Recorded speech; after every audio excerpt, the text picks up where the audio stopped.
prevention and awareness. But before we get started, let me make one thing clear to all those trolls online. If you decide to go and want to talk about, oh, you'll wait this, um, or anything else, you will be blocked and I will cut the comments off. So don't lose your place and your opportunity to do so. But anywho, let's get straight into this live. So the first thing I want to talk about is, do you guys remember uh, those awareness programs? DARE, um, which is the Drug Awareness Resistance Education Program, and Duff McGruff and Smokey the Bear, all those prevention programs. Where did they all go? Why did they leave? Like, why are we no longer pushing these type of programs? I think they helped. Did it stop these things from happening? More than likely not.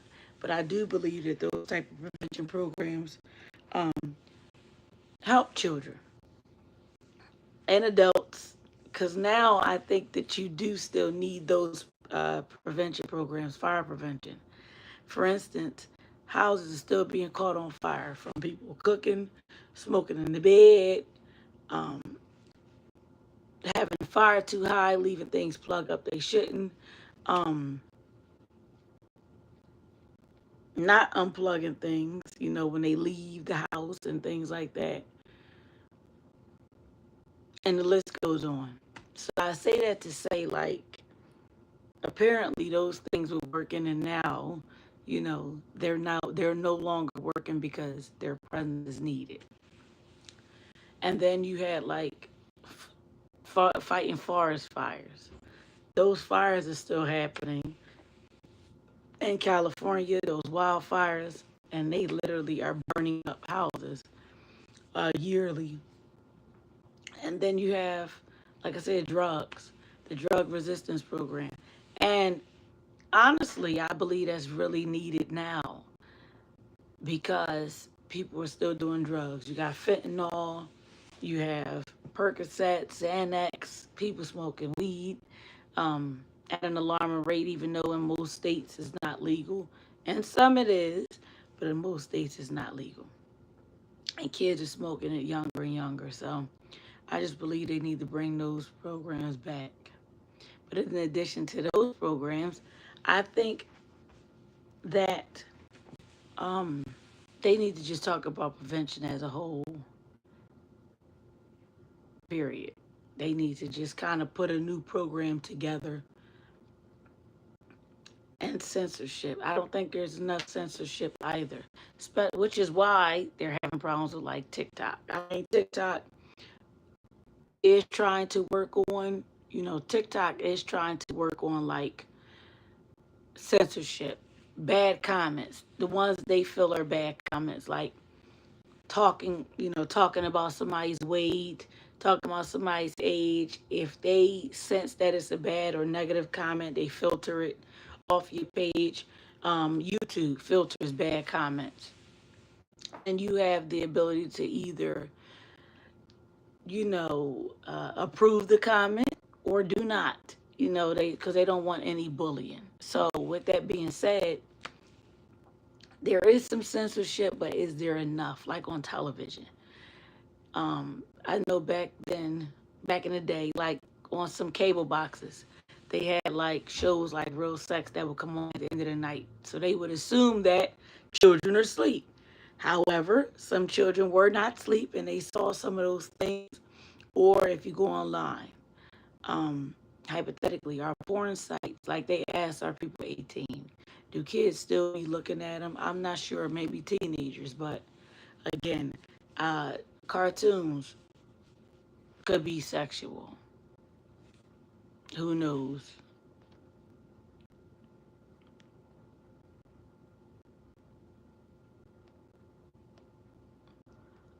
Yeah, but cartoons could be sexual. Yeah, so we have one person that's gone. As I stated before, they'll be gone very quickly. And anybody else that want to spam the comments, I will block you definitely. You won't be able to hear no more. Oh, thank you thank you kindly, DJ Cook fan. But yes, stop. Oh no, they don't have to worry about it. Again, I will block them, and they won't be able to get on here no more. So that's just how it goes.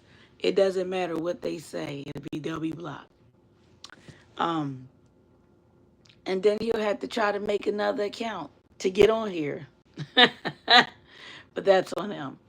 But anyway, people go out their way to say something, and then you know what was so funny? All the pages that get on here and troll people's accounts either have no picture, is a weirdo, or has one video and they only use YouTube to get on here to look at other people's um, content, which again is a weirdo. But anyway, continuing on what I was saying is that, like I said, that there are not very many prevention programs. I don't even know, like, if they have like sexual education in schools anymore. It was part of the health program. However, you did need permission in some places to actually have sexual education. There are many parents who were like, I'm not doing that. I don't want my kid to have sexual education.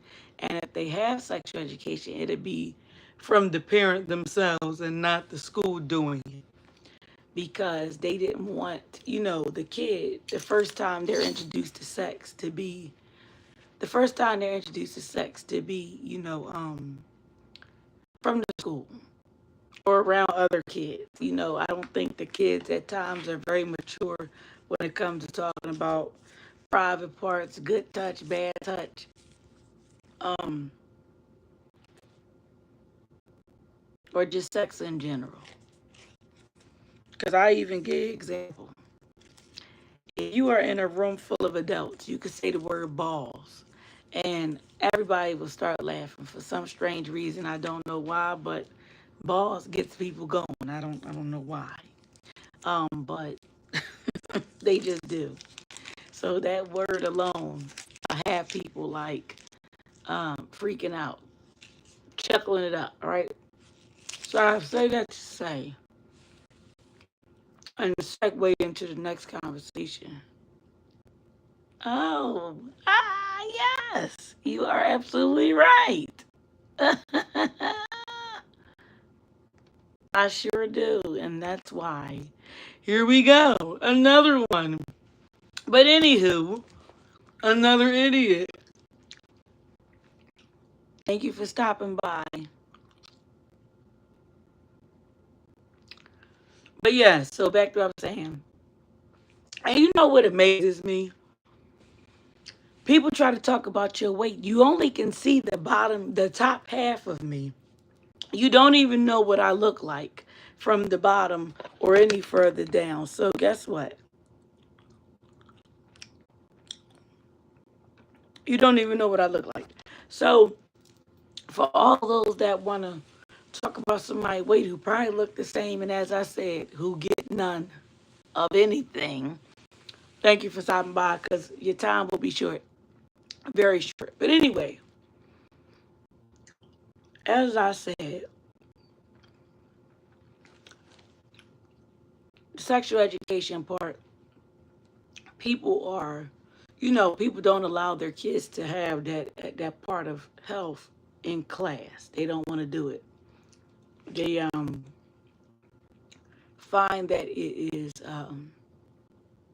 invasive, and like I said, they want the first time that their kid hears about sex. Um, I used to stand up. I will. I see, right?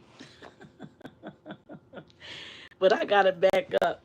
But let me stand up real quick so that they like, oh, you are. Put my pants up, right? Now, and they like, oh, you fat. See, look. But anywho,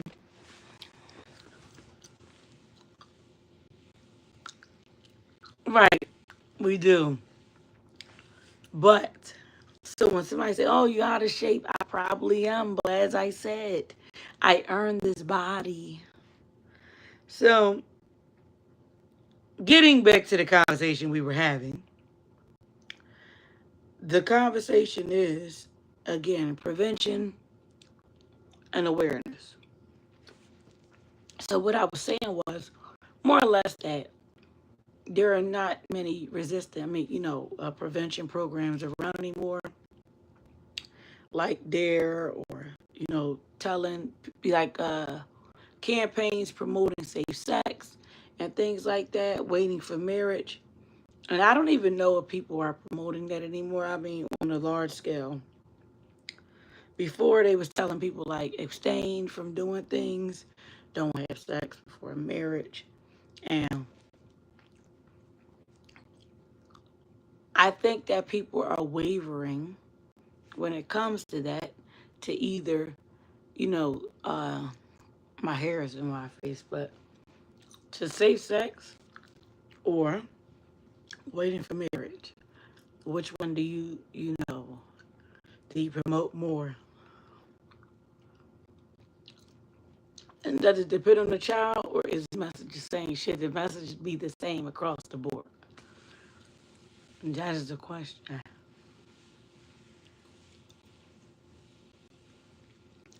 And what's terrible is that I had to get on here.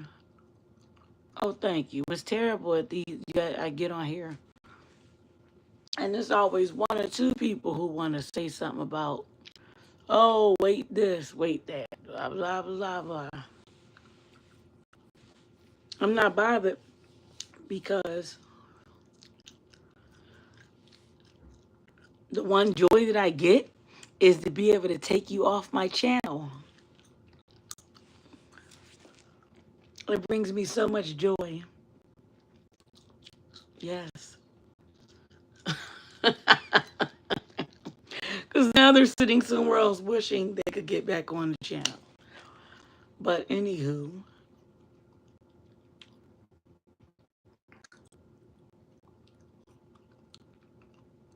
let me know. Do you guys think that